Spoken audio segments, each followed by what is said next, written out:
L'invité de ce grand journal aujourd'hui, Jacques Bendelak, économiste israélien et auteur de l'ouvrage Les années Netanyahou, paru aux éditions L'Harmattan. Jacques Bendelak, bonjour.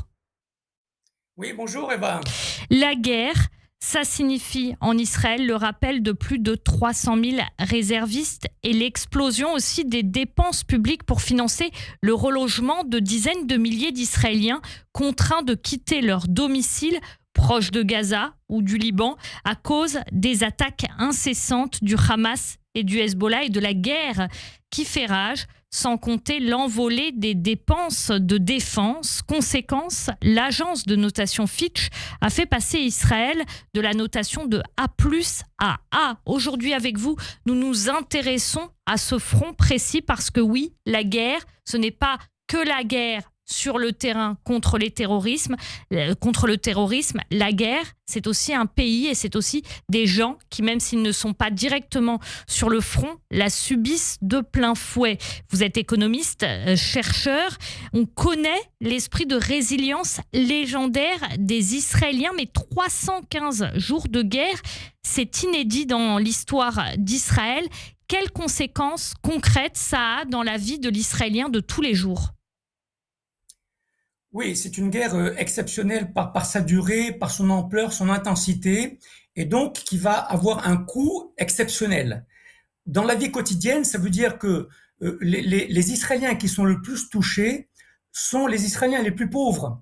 Parce que finalement, le sud d'Israël qui est touché par les roquettes, c'est la région la plus pauvre d'Israël. Les villes de développement, Sderot, les Bédouins sont aussi touchés. Donc vraiment une région touchée fortement, et ce sont les plus pauvres qui vont en pâtir. Ce sont les plus pauvres qui vont véritablement payer le coût de cette guerre qui ne se termine pas, parce que beaucoup d'entre eux, vous savez, ont tout perdu. Ils ont perdu leur emploi, ils ont perdu leur logement parce qu'il y a eu des dégâts, ils ont perdu leurs revenus, ils sont dans des hôtels, l'État les aide, c'est vrai, mais l'aide de l'État, vous savez, ça vient doucement, c'est très partiel, c'est très insuffisant, et donc c'est une guerre sans aucun doute qui va se traduire au quotidien par l'appauvrissement d'une frange de plus en plus importante de la population israélienne. Économiquement, Israël, c'est un pays libéral et pourtant, là, les dépenses publiques, évidemment, s'envolent. Comment le gouvernement, les entreprises et les Israéliens manœuvrent-ils dans ce paysage qui apparaît aux Européens que nous sommes un peu paradoxal et fait d'injonctions économiques contradictoires ? Alors, vous avez raison, on manœuvre, on joue la montre au jour le jour. C'est dommage parce que le gouvernement aussi manœuvre et c'est pas le rôle du gouvernement de manœuvrer. Le gouvernement devrait avoir des plans à long terme pour justement prendre en compte cette guerre. Un petit détail, le plan d'indemnisation des familles déplacées s'est terminé le 15 août, hier. C'est-à-dire que hier, les hôtels ont mis à la porte 100 000 Israéliens parce que l'État ne payait plus leur logement provisoire dans les hôtels du pays. Mais où ils sont là, Et, ces 100 000 Israéliens mis à la porte ? alors, la plupart sont rentrés chez eux malgré qu'ils ne sont pas en sécurité parce que la guerre ne se termine pas. D'autres sont hébergés par des proches et d'autres sont à la rue au sens propre du terme. Donc c'est ça le quotidien de ces Israéliens qui sont frappés par cette guerre. Alors c'est vrai que l'État aide, mais ça vient trop longtemps, trop longuement. L'économie est forte, mais elle ne peut pas résister à une guerre aussi longue. Et donc le pays est entré dans une phase de récession. La production se réduit, les investissements sont en chute libre, les exportations sont en chute libre, les Israéliens ne consomment pas au jour le jour, et donc c'est toute l'activité économique est à l'arrêt. Et ça, on le voit tous les jours parce que la cherté des prix est importante, les logements sont chers, et donc la guerre, elle exacerbe les tensions sociales qui existaient avant la guerre. Jacques Bendelak, il y a aussi en cette période estivale une période où il y a du tourisme en Israël, ces menaces de frappe de l'Iran qui ont fortement ralenti le trafic aérien. En termes de tourisme pour Israël, est-ce que le tourisme est une manne primordiale aujourd'hui ? Le tourisme, bien sûr, est un secteur important, vital, en tout cas pour certaines régions du pays. Et oui, le tourisme étranger a été coupé de 90% cet été par rapport aux étés précédents. Alors les Israéliens aussi ne vont pas à l'étranger, donc ils restent dans le pays, ce qui permet au tourisme un petit peu de survivre. Seulement, malheureusement, les hôteliers en ont un petit peu profité pour relever leurs prix.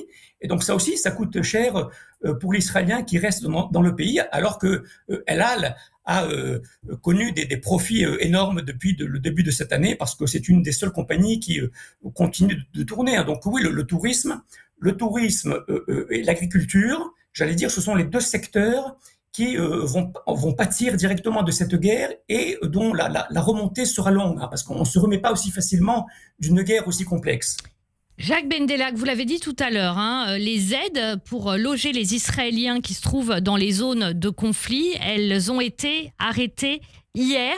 Que va-t-il se passer maintenant? Parce que déjà 315 jours de guerre, il y a beaucoup de problèmes économiques, sociaux. Le fait que des gens puissent se retrouver sans logement ou être obligés de rentrer chez eux avec les risques qu'ils doivent encourir, comment ça pèse sur la vie du pays? Et est-ce que ça peut tenir encore combien de temps?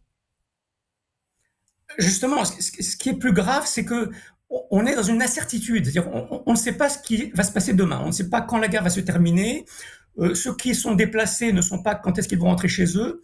Dans 15 jours, c'est la rentrée scolaire. Beaucoup de familles ne savent pas où inscrire leurs enfants parce qu'ils ne savent pas où ils seront dans 15 jours. Et donc, le gouvernement attend que la guerre se termine. Les députés sont partis 3 mois en vacances parlementaires. Et donc, le pays est dans l'attente. On attend de voir comment les choses se déroulent. Et ça, c'est mauvais pour l'économie, c'est mauvais pour les Israéliens, parce qu'on ne peut pas attendre indéfiniment. Et donc, oui, il y a des Israéliens qui sont vraiment dans le dénuement, dans la précarité, qui subsistent avec les dons, la solidarité, et tout cela, c'est pas bon pour l'économie. Donc, vraiment, aujourd'hui, c'est une période d'attente, d'incertitude. Et l'incertitude, vous savez, c'est plus problématique qu'un problème financier qui peut se résoudre. L'incertitude, c'est des problèmes psychologiques qui seront longs et lents à se résoudre, malheureusement. Merci beaucoup Jacques Bendelak. Nous y reviendrons bien sûr sur l'antenne de Radio J. Vous êtes économiste et chercheur, auteur de l'ouvrage Les années Netanyahou, paru aux éditions L'Harmattan. Merci.